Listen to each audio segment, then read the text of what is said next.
Mas vocês ficam falando desse número φ, aí, vocês não falaram de quem que ele é φ, né? De quem? É de Bonatti. 1846. Ah, é φ do Fibonacci. Não, fi do Bonatti. E se, por exemplo, você vai fazer a conta lá, e aí alguém, sei lá, fala assim, ó, não tá errado, isso daí é o feedback, né? Aí também, não rolou essa. Não, essa foi bem Esse funcional. feedback Eu tenho aí, eu tenho uma outra piada com esse feedback, mas a gente tá gravando? Estamos gravando. So, Então,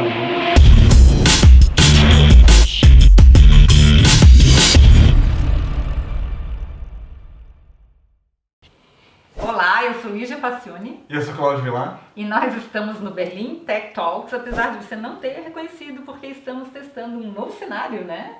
Não sei se vocês vão gostar ou não, porque somos adeptos do desenvolvimento ágil. Então a gente vai testar, vai ver o comentário de vocês. Se vocês gostarem, a gente continua, senão a gente muda para outro ou continua no antigo. Mas enfim, estamos aqui para experimentar, porque é isso que a gente faz, né? Exatamente. É a metalinguagem. O vídeo anterior foi... Verdade. Então, agora a gente vai falar sobre uma coisa muito interessante, mas que eu fico morrendo de dor na consciência quando eu penso nesse assunto, porque ele me é muito caro. Tem uma pequena tragédia que aconteceu comigo, porque eu acabei de descobrir, quando eu estava me preparando para este episódio, que eu enganei todos os meus alunos por anos a fio, mesmo sem querer. Porque eu vou contar um pouquinho rapidamente, bem rápido para vocês, por que eu fico com esse sentimento de culpa, e quem foi meu aluno, por favor, não me xingue, por favor.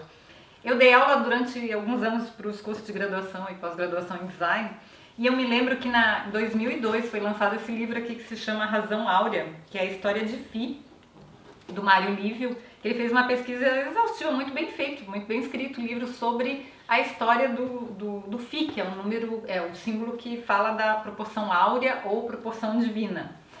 E aí eu fiquei apaixonada e design tem tudo a ver com proporção áurea, e falei para os meus alunos, a gente fez exercício em sala, cada um medindo o seu dedo, os seus braços, e eu tentei fazer com que as pessoas convencessem de que era importante a gente usar a proporção áurea nos projetos. Eu juro que foi de boa vontade, tá, gente? Tem esse livro aqui, Os Elementos de Euclides, que é um clássico da literatura de matemática, que fala primeiro dessa proporção também.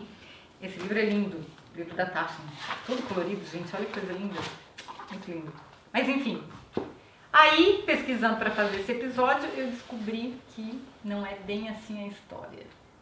Aí agora, o que a gente faz, Cláudio? Vamos começar a contar um Vamos negócio culpar o do... Mário Lívio. Não Ele fica sei. escrevendo livros sobre mas esse simetria, artigo- botando coisa na nossa cabeça. Pois é, e aí ó, tem vários livros que falam sobre a proporção áurea, mas o que raios que é a proporção áurea? Vamos começar do começo, com a Vamos sequência começar. de Fibonacci. Vamos começar com a Fibonacci. O que é Fibonacci?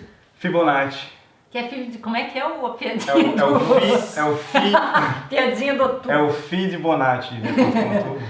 Mas é uma sequência numérica, onde o número é a soma dos dois anteriores. Então, A sequência é... então o primeiro número é 1, o número anterior dele é o 0, 1 mais 0, o próximo número será 1. 1 mais 1, o próximo número será 2. 2 mais 1, o próximo número será 3. E 5, e 8, e assim por diante. E o Mário também, né, fala sobre... Ele gosta muito do número de Fibonacci. E existe uma proporção, se você dividir o número... se você pegar... pegar o número e dividir pelo número anterior, ele chega ao número Phi. ao número Phi. Que é 1,618 para lá. Gente, vocês não sabem até isso. Tem um monte. Porque na verdade é um número irracional, ele é como o Pi, né? Isso. Tem o Pi é o primo do Phi. E assim como o Pi é infinito, ele tem números infinitos depois da vírgula, ele é irracional porque a gente não consegue traduzir ele numa forma de uma fração. Uhum. Então o número Phi também é 1,618 e mais um monte de coisas. Então a gente faz depois a gente vai colocar a imagem da sequência dos retângulos áureos que a gente vai montando até formar aquela espiral que lembra aquele, como é que chama? Um caracol? É um caracol, aquela coisa marinha, o Nautilus. O Nautilus, Isso. Acho que tem aqui, ó. Isso aqui, ó, tá na capa desse livro. E aí que isso aqui é construído por vários retângulos áureos construídos em sequência. E como é que surgiu essa história desta proporção áurea e divina? No começo não chamava divina e nem áurea. Não era só uma proporção. Quando eu era na época aqui do Euclides, que é um matemático da antiguidade, um matemático grego, ele começa a falar das várias proporções que existem na matemática e a proporção que a gente chama hoje de áurea é uma das proporções. O que acontece? Em 1509, o Fra Luca Pacioli, que era um frei italiano, gostava muito de matemática, e ele cismou que esse número era mágico, que era divino, porque ninguém conseguia compreender esse número, porque ele era irracional, então ele representava muito bem Deus, porque Deus ninguém consegue compreender. E a literatura já falava que tinha uma relação com a natureza, Isso. né? Vários padrões na natureza, algumas árvores e plantas. Assim. Né? Tipo, então esse Luca Pacioli, que é esse frade, ele enlouqueceu e resolveu escrever um livro dizendo que esse número era mágico, era divino, era ligado com um Deus. E aí ele pediu para o Leonardo da Vinci, que era um contemporâneo dele, ilustrar o livro. E aí ele foi catar lá no Vitrúvio, que era um arquiteto da antiguidade, o homem vitruviano, que tinha as proporções, que seriam as proporções perfeitas. Vocês também conhecem o homem vitruviano, que é aquele homem inserido de braços abertos, inserido num círculo. E o Da Vinci foi lá e desenhou o homem vitruviano para ilustrar o livro, e o livro foi publicado e a partir daí começou a se falar em proporção divina. Proporção áurea veio bastante depois, o uso desse termo. Só em 1835, quando um matemático inglês, britânico, usou esse termo proporção áurea, e esse matemático era irmão, sabe de quem? Olha como esse mundo é pequeno. Junte-se à resistência. O cara que inventou a lei de Ohm, que era o George Simon Ohm. Então, esse matemático, ele inventou esse termo proporção áurea, porque antes, por causa desse Pacioli, se usava proporção divina. Mas aí o que acontece? Aí o negócio começou a virar moda e as pessoas começaram... O ser humano, ele quer achar padrões, o nosso cérebro é treinado para achar padrões. Então aí apareceu um monte de literatura, não, mas tem nessa aqui na natureza a gente consegue ver a proporção áurea, mas aqui consegue ver, até que o Mário Lívio, que era um estudioso, fez um trabalho muito bem feito de pesquisa e descobriu que a proporção áurea está presente nas pirâmides do Egito, no Partenon da Grécia, e mais no edifício da ONU em Nova York, e mais um monte de outros lugares, nos quadros de Da Vinci. É uma das paixões do Mário Lívio, né, na verdade. Ele tem outros livros que falam sobre simetria, e basicamente ele tenta colocar toda essa pesquisa em vários pontos o cara é um pesquisador sério.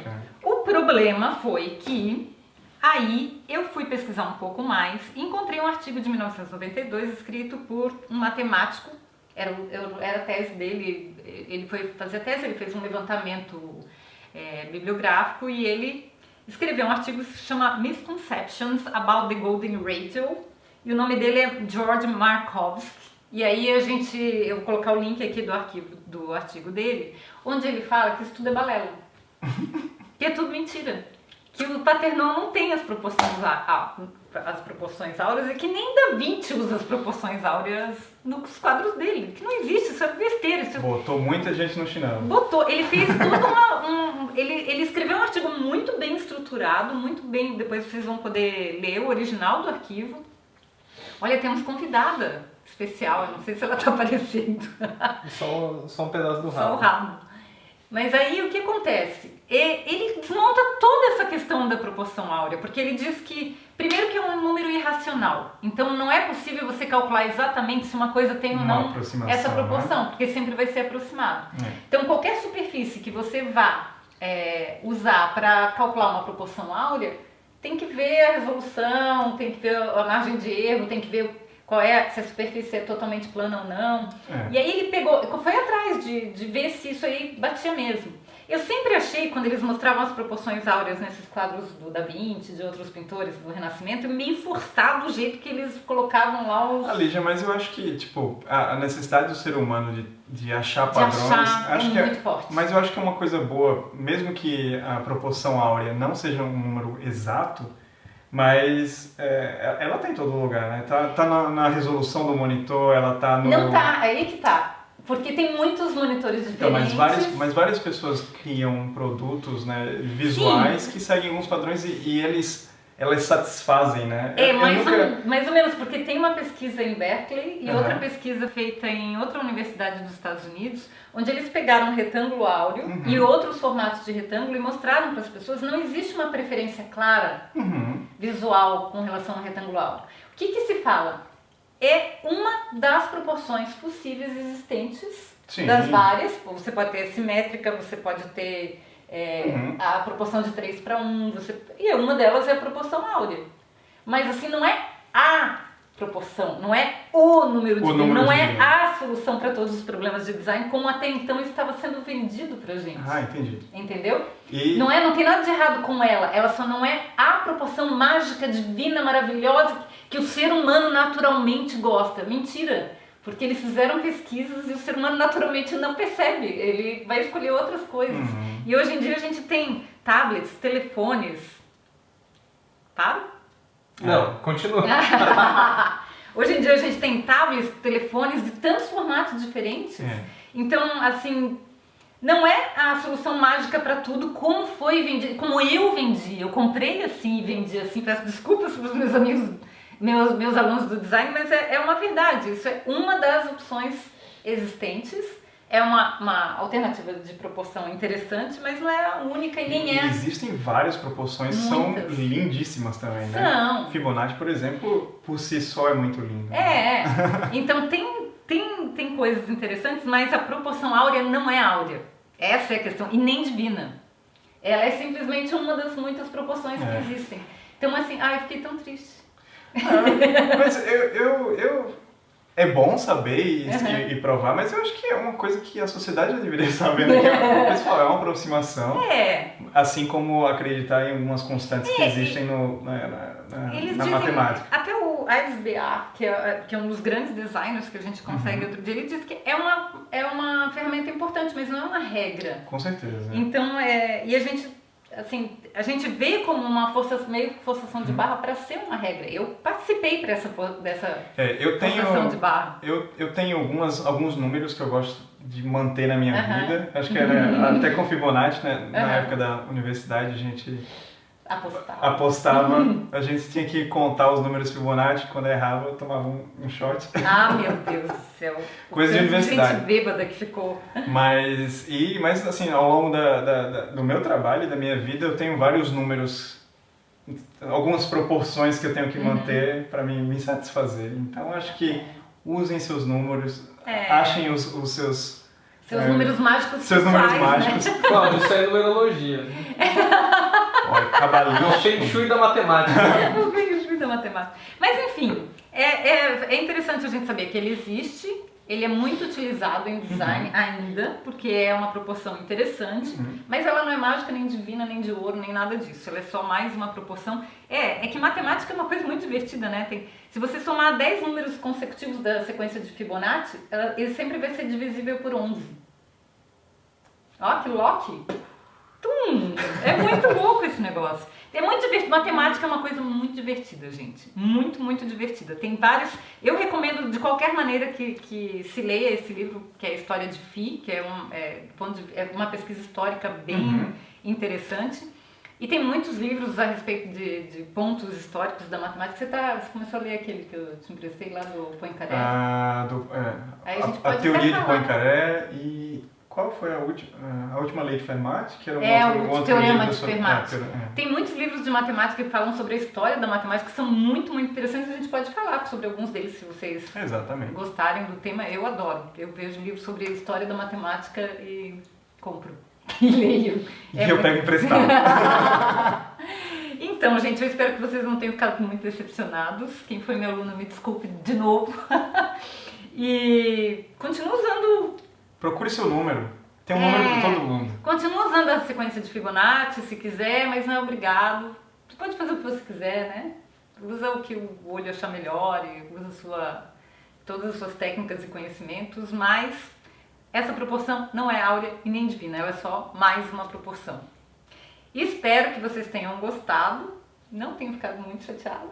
Não fiquem chateados. Não fiquem chateados com a tia Lígia. Não fiquem. E a gente vai voltar semana que vem com outro assunto bem interessante, tá bom? Ah, não esqueçam de avisar pros amigos. Ó, quem dá aula de matemática pode aproveitar. Pode, né? Despertar uma discussão na sala de aula. Suas sequências preferidas. Isso, até o pessoal do design também pode questionar bastante. E aí a gente está à disposição, vocês podem xingar também, que eu mereço. Tá bom, gente? Grande Tchau abraço, e até a até próxima semana que semana. vem. Tchau.